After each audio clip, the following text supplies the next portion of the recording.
Oui, bien sûr. Un bon point de prix. On est dans une situation un petit peu difficile, donc prendre un point contre le 3e du championnat, c'est pas mal. On a fait une bonne deuxième mi-temps. Première mi-temps a été un peu fébrile, un peu timide. Bon, on sentait qu'on pouvait beaucoup mieux faire avec plus de confiance. Et c'est ce qu'on a fait en deuxième mi-temps. Encore de la fébrilité en première période, pareil. Moi, j'ai eu ce sentiment, oui, la fébrilité. Et puis un manque de confiance, surtout dans l'utilisation du ballon, quoi.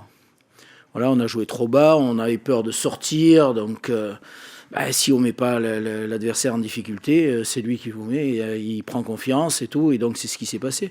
En deuxième mi-temps, on a vu qu'en étant positionné un petit peu plus haut, en jouant dans le camp stéphanois plutôt qu'en jouant dans notre camp, c'était de suite beaucoup mieux, quoi. Donc il nous a manqué cette occasion que l'on a eue. On a eu la balle de match, on l'a eu, hein, avec Vincent Aboubakar. Bon, dans ces cas-là, il faut au moins cadrer. Malheureusement, il n'a pas cadré, mais la deuxième mi-temps me laisse quand même des espoirs, quoi, parce que je pense que voilà, en continuant à jouer comme ça, on doit pouvoir accrocher encore quelques points. Comment vous expliquez une telle différence justement entre les prestations de votre équipe? C'est-à-dire entre les deux mi-temps. Ouais, de mi-temps. Je vous dis la confiance, quoi. À la mi-temps, je me suis évertué à parler de confiance, à les remettre un peu la tête à l'endroit, quoi, parce qu'on sentait bien qu'à un moment donné, on était 4 contre un Stéphanois et encore qui nous a regardé jouer et on a failli perdre le ballon.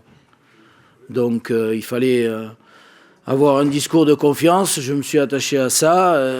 Et puis on a fait appel à plus de fierté, plus d'orgueil aussi. Et c'est ce qu'on a montré en deuxième mi-temps. Donc je pense que cette deuxième mi-temps, ça doit nous faire du bien et on doit repartir sur de meilleures bases. Le fait de ne pas marquer aussi, de ne pas avoir encaissé de but, parce que de ne pas marquer, pas avoir encaissé de but, ça, c'est dans notre situation, c'est une bonne chose. La sortie de Rudimentaire à la pause, c'est un tactique, c'est une blessure, Non, c'est pas une blessure, c'est pas un choix tactique, puisqu'il n'y a pas eu de changement tactique. Bon, Rudy était en difficulté en première mi-temps. Il y a des soirs où ça va pas, il y a des soirs où ça rigole pas, on change. Voilà, ça nous est tous arrivé d'avoir des jours sans. Voilà, on sait ce que c'est quand on a été sur le terrain. Donc plutôt que de persévérer et de risquer encore d'être en difficulté, il vaut mieux changer. Et vous avez demandé plutôt que Loris, c'était pareil. C'est un choix sur du ressenti, sur ce que j'ai vu à l'entraînement ces derniers temps. Je l'ai eu dans mon bureau en début de semaine, donc c'est assez récent. Et je lui ai dit, parce qu'il est venu me voir pour me poser deux, trois questions. Et je lui ai dit, je te sens en progrès, je te sens mieux et tout, continue comme ça. Il y aura certainement une opportunité, surtout si notre situation s'arrange un petit peu. Je ne pensais pas que l'opportunité se présenterait ce soir. Bon, elle s'est présentée, on lui a donné la possibilité de se montrer. Et il a fait une très bonne deuxième mi-temps. C'est bon ? Allez, bonne soirée.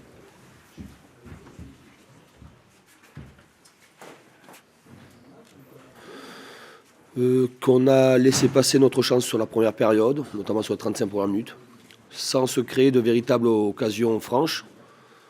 On a eu plusieurs possibilités, et des fois par manque de justesse, des fois par manque d'audace. On n'a pas respecté les positions de tir que nous sommes procurées, et c'était dans la préparation du match une situation que nous avions préparée, de se mettre dans des positions de tir. Et malheureusement, en première période, on en a eu quelques-unes et on n'en a pas profité. Alors soit on n'a pas cadré, mais je trouve qu'on n'a pas assez profité à l'approche des 20 mètres ou dans la surface de finir nos actions. Ce qui a engendré que finalement Nicolas Pinto n'a pas eu beaucoup d'arrêts à faire et qu'on aurait pu être, nous, sanctionnés sur une belle frappe de Danick. Mais voilà, cette première période me paraissait intéressante dans la manière dont on jouait, la manière dont on développait notre jeu. Puis en deuxième période, ça a été un peu plus difficile, ça a été un peu plus poussif. Mais poussif parce qu'il y avait un adversaire qui s'était requinqué lors de cette première période, qui a cru jusqu'au bout pouvoir arracher une victoire dans la course au maintien. Nous, on s'était forcé à vouloir préserver notre but, à présenter beaucoup de cohésion entre nos lignes, avec la volonté de bien défendre tous ensemble. Mais on a moins pesé sur un plan offensif. Mais voilà, les joueurs sont allés au bout d'eux-mêmes pour arracher ce nul, qui, dans l'absolu, dans le contexte actuel, dans une semaine,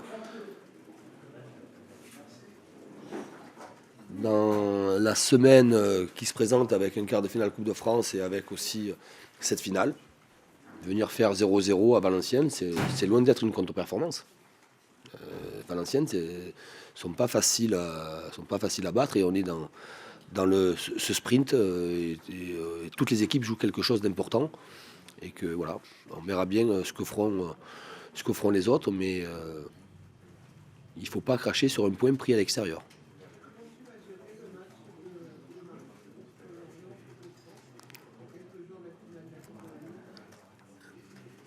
Sylvaine, dites-moi, il n'y a pas quelqu'un de Lorient qui vous a appelé pour vous dire de vous poser cette question?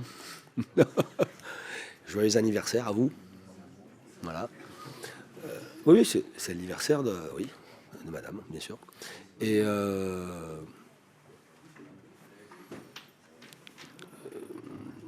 je respecte cette compétition, et il faut la respecter. C'est une des plus belles. Et je sais la joie que ça procure de gagner cette compétition. Il y aura une équipe très, très compétitive face à Lorient, même si certains des titulaires de ce soir ne vont pas démarrer le match. Mais il y aura une équipe très compétitive. Il y aura 18 joueurs qui auront envie d'aller chercher cette qualification pour les demi-finales. Et ça nous permettra de ne pas penser bien avant au rendez-vous de samedi. Et voilà. Je ferai l'état évidemment des troupes. Il n'y a pas l'air d'avoir trop de bobos. On a été sanctionné par des cartons qui vont nous être préjudiciables sur le match en retard face à Ajaccio. Mais voilà, Lorient était un rendez-vous important pour le club, pour l'équipe et pour moi. Oui. C'est une bonne manière, Christophe, de mettre un peu de côté cette finale, d'insister sur l'importance d'un quart de finale de Coupe de France. Oui, c'est important, oui, bien évidemment. Vous savez, pour arriver en quart de finale, il a fallu éliminer Lille. Et éliminer Lille, c'est une performance. Et je ne vois pas pourquoi on laisserait courir ce match-là. Parce que voilà, on a l'avantage de recevoir. On a l'avantage de recevoir avec un jour de récupération en plus. Eh bien, il faut jouer notre jeu à fond avec une équipe compétitive. Et comme vous le dites si bien, ça permettra aussi de penser à cette finale après le match, et non pas dès maintenant. Pour tout le monde, quoi. C'est bon pour tout le monde. Est-ce que tu as eu peur, franchement, quand il y a eu Louis Perrin s'est blessé la dernière des Jeux? T'as craint le pire? De voir un joueur au sol, ça fait toujours, on s'inquiète. J'ai rapidement vu que c'était un coup. Voilà, donc à partir du moment où c'était un coup, et qu'on m'a fait signe que finalement il n'y avait rien. Mais oui, il y a toujours des inquiétudes de voir nos joueurs, comme Romain Amouma qui a pris aussi un contre juste avant de sortir. On a toujours peur de perdre des joueurs. Ça c'est évident. Mais le match était engagé, autant il était joué dans un bon état d'esprit.